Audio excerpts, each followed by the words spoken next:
Hello everyone, मैं प्रदीप कुमार आगाज IAS institute में आप सभी का स्वागत करता हूं। तो आइए आज के इस वीडियो में हम लोग बात करने वाले हैं भारतीय राजनीति से रिलेटेड यूपीएससी के प्रीलिम्स और मेंस के लिए आज के जितने भी टॉपिक है हम आप लोगों के लिए लेकर आए हैं। तो चलिए देखते हैं। तो देखिए, प्रीलिम्स के लिए जो टॉपिक है वो राज्य विधेयकों पर राज्यपाल की शक्ति और सर्वोच्च न्यायालय और विधानसभाएं अनुच्छेद 200 और अनुच्छेद 201 और राज्यपाल द्वारा विलंब और अनुच्छेद 355। और मेंस के लिए जो टॉपिक है वो राज्य विधेयकों पर राज्यपाल की शक्ति और राज्यपाल द्वारा विलंब और इससे संबंधित मुद्दे। तो आइए हम प्रीलिम्स और मेंस के इन सभी टॉपिक के बारे में पूरे विस्तार से चर्चा करते हैं। तो देखिए चर्चा में क्या है, आइए समझते हैं। हाल ही में सर्वोच्च न्यायालय ने कहा कि राज्यपाल की सहमति के लिए भेजे गए विधेयकों को जितनी जल्दी हो सके वापस कर दिया जाना चाहिए, उन्हें रोकना नहीं चाहिए, क्योंकि राज्यपाल की शिथिलता के कारण राज्य विधानसभाओं को अनिश्चित काल तक इंतजार करना पड़ता है। सर्वोच्च न्यायालय ने तेलंगाना राज्य द्वारा दायर एक याचिका में अपने न्यायिक आदेश में कहा कि राज्यपाल के पास भेजे गए कई महत्वपूर्ण विधेयकों को लंबित रखा गया है। राज्य विधेयकों पर राज्यपाल की शक्तियां क्या है, आइए देखते हैं। सबसे पहले अनुच्छेद 200 समझते हैं। भारतीय संविधान का अनुच्छेद 200 किसी राज्य की विधानसभा द्वारा पारित विधेयक को सहमति के लिए राज्यपाल के समक्ष प्रस्तुत करने की प्रक्रिया को रेखांकित करता है, जो या तो सहमति दे सकता है, सहमति को रोक सकता है या राष्ट्रपति द्वारा विचार के लिए विधेयक को आरक्षित कर सकता है। राज्यपाल सदन या सदनों द्वारा पुनर्विचार का अनुरोध करने वाले संदेश के साथ विधेयक को वापस भी कर सकता है। तो अब आइए हम लोग अनुच्छेद 201 समझते हैं। तो देखिए, इसमें कहा गया है कि जब कोई विधेयक राष्ट्रपति के विचार के लिए आरक्षित होता है तो राष्ट्रपति विधेयक पर सहमति दे सकता है या उस पर रोक लगा सकता है। राष्ट्रपति विधेयक पर पुनर्विचार करने के लिए राज्यपाल को उसे सदन या राज्य के विधानमंडल के सदनों को वापस भेजने का निर्देश भी दे सकता है। तो चलिए अब हम लोग बात करते हैं राज्यपाल के पास उपलब्ध विकल्प।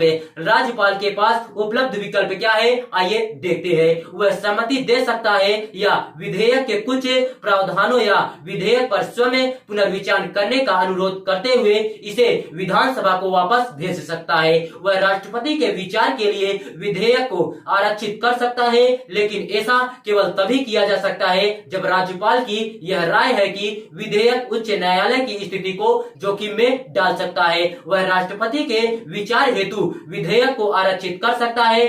आरक्षण अनिवार्य है जहां राज्य विधानमंडल द्वारा पारित विधेयक राज्य उच्च न्यायालय की स्थिति को खतरे में डालता है। हालांकि राज्यपाल विधेयक को आरक्षित भी कर सकता है यदि यह निम्नलिखित प्रकृति का हो। तो देखिए, संविधान के प्रावधानों के खिलाफ, नीति निर्देशक तत्वों का विरोध, देश के व्यापक हित के खिलाफ और गंभीर राष्ट्रीय महत्व का। संविधान के अनुच्छेद 31A के तहत संपत्ति के अनिवार्य अधिग्रहण से संबंधित हो। और एक अन्य विकल्प सहमति को रोकना है, लेकिन ऐसा सामान्य रूप से किसी भी राज्यपाल द्वारा नहीं किया जाता है, क्योंकि यह एक अत्यंत अलोकप्रिय कार्यवाही होगी। सर्वोच्च न्यायालय की सलाह क्या है, आइए देखते हैं। संविधान के अनुच्छेद 200 के तहत पहले प्रावधान का उल्लेख करते हुए सर्वोच्च न्यायालय ने आदेश दिया कि विधानसभाओं द्वारा पारित किए जाने के बाद उन्हें सहमति के लिए भेजे गए विधेयकों पर राज्यपालों को देरी नहीं करनी चाहिए। जितनी जल्दी हो सके उन्हें लौटा दिया जाना चाहिए और अपने पास लंबित नहीं रखना चाहिए। इस अनुच्छेद में अभिव्यक्ति जितनी जल्दी हो सके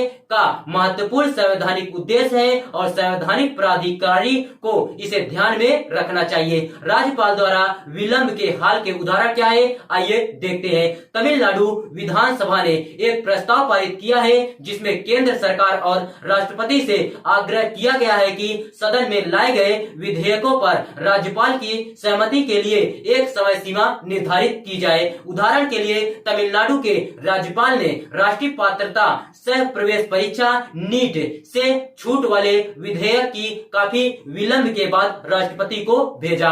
केरल में राज्यपाल द्वारा सार्वजनिक रूप से की गई घोषणा की वह लोकायुक्त संशोधन विधेयक और केरल विश्वविद्यालय संशोधन विधेयक को स्वीकृति नहीं देंगे की वजह से अजीब स्थिति उत्पन्न हो गई है। विलंबित सहमति के खिलाफ कानूनी तर्क क्या है, आइए देखते हैं। सबसे पहले हम लोग समझते हैं राज्यों का संवैधानिक दायित्व।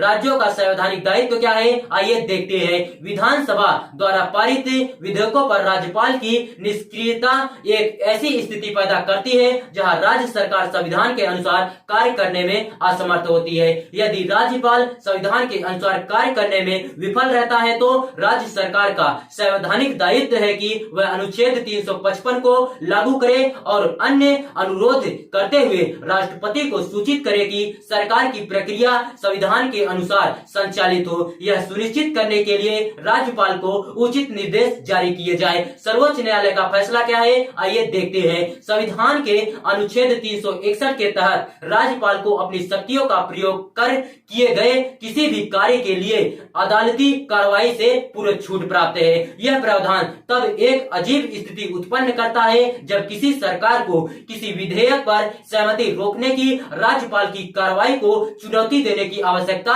हो सकती है। अतः राज्यपाल को यह घोषणा करते हुए कि वह किसी विधेयक पर सहमति नहीं देता है, उसे इस तरह की अस्वीकृति के कारण का खुलासा करना होगा। एक उच्च संवैधानिक प्राधिकरण होने के नाते वह मनमानी ढंग से कार्य नहीं कर सकता है। यदि इनकार करने का आधार दुर्भाग्यपूर्ण या बाहरी विचार या अधिकारित प्रतीत होता है तो राज्यपाल के इनकार करने की कार्रवाई को असंवैधानिक करार दिया जा सकता है। रामेश्वर प्रसाद और ORS बनाम भारत संघ एवं ANR मामले में सर्वोच्च न्यायालय की संविधान पीठ ने एक बिंदु को तय किया है।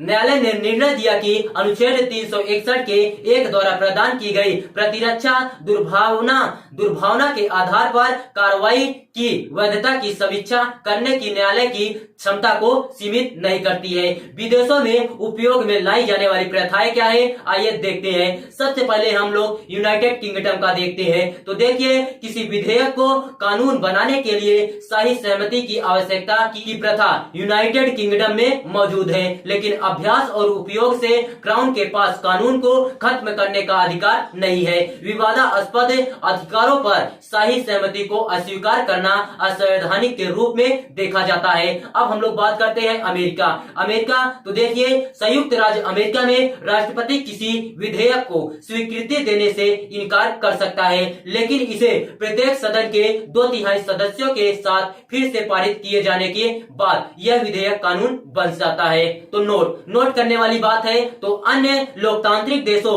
में सहमति से इनकार की प्रथा देखने को नहीं मिलती है और कुछ मामलों में संविधान द्वारा एक उपाय प्रदान किया जाता है ताकि सहमति से इनकार के बावजूद विधायिका द्वारा पारित विधेयक कानून बन सके। आगे की राह क्या है, आइए हम लोग समझते हैं। संविधान निर्माताओं को इस बात का अनुमान नहीं था कि अनुच्छेद 200 के तहत राज्यपाल किसी विधेयक पर कोई कार्रवाई किए बिना अनिश्चित काल तय के लिए उसे अपने पास रख सकता है। राज्यपाल की ओर से टाल मटोल एक नई घटना है जिसके लिए संविधान के ढांचे में कुछ नए बदलाव किए जाने की आवश्यकता है।